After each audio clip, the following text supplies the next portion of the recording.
Bonjour chers auditeurs de l'ODJ Média, notre chroniqueur de l'ODJ, Salma Labtar, partage son avis et sa réflexion dans un article qu'il a intitulé « Éducation, la disparité des genres au Maroc, un défi qui persiste », qu'on écoutera ensemble dans ce podcast. Notre journaliste ouvre sa réflexion de la manière suivante. La mise en place d'une éducation de qualité universelle est considérée comme un élément clé du nouveau programme de développement du Maroc. Cependant, le système éducatif présente une image contrastée, marquée par des inégalités en termes d'accès et de qualité de l'enseignement. Ces inégalités sont particulièrement évidentes lorsqu'on les examine sous les angles géographiques et de genre, soulignant ainsi les défis importants pour construire un système éducatif équitable et inclusif. Notre chroniqueur continue de la manière suivante. L'écart entre les genres en matière d'accès à une éducation de qualité reste une préoccupation majeure parmi les décideurs et les universitaires au Maroc. Cependant, l'analyse quantitative de cette disparité a souvent été négligée. À cet effet, une nouvelle étude réalisée par les chercheurs Omar Ibourk et Karim El Enaoui, publiée par le Policy Center for the New South, PCNS, et dans la revue Sciences Direct, s'est concentrée sur la différence de réussite scolaire entre les genres en lecture et en mathématiques, tant au niveau national que résidentiel. L'objectif est d'identifier les divers facteurs à l'origine de ces écarts de performance entre les sexes et d'évaluer leur ampleur respective.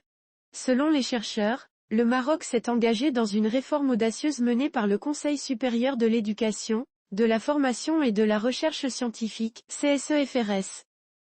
Cette réforme, incarnée par la vision stratégique 2015 à 2030, vise à construire un système éducatif fondé sur la qualité, l'équité et l'autonomisation individuelle et sociétale. Cependant, malgré ces ambitions louables, les disparités entre les sexes persistent. L'indice de parité entre les sexes, IPS, en matière de scolarisation, montre une légère prépondérance masculine dans l'enseignement primaire et secondaire, avec un IP de 0,97, indiquant une fréquentation scolaire légèrement plus élevée chez les garçons. Malgré ces constats, des progrès significatifs ont été réalisés en faveur de l'égalité des chances dans l'enseignement supérieur, où les femmes ont un taux de fréquentation supérieur à celui des hommes, avec un indice de parité des genres, GPI, de 1,1. Néanmoins, en dépit de ces avancées quantitatives, la qualité de l'éducation au Maroc semble ne pas suivre la même trajectoire. Les enquêtes IMSS et PIRL révèlent la médiocrité de l'enseignement primaire, plaçant le pays parmi les moins performants au niveau international. En 2019, les scores moyens du Maroc en mathématiques étaient de 383 au niveau primaire et 388 au niveau collège, tandis qu'en sciences, ils étaient respectivement de 374 et 394. Ces résultats restent en deçà de la moyenne mondiale de 500, malgré une légère amélioration depuis 2011. De plus, selon l'enquête PIRL de 2017, les compétences en lecture des écoliers marocains se classaient 48e sur 50 pays, soulignant les défis majeurs dans ce domaine. L'auteur termine son article en ces termes.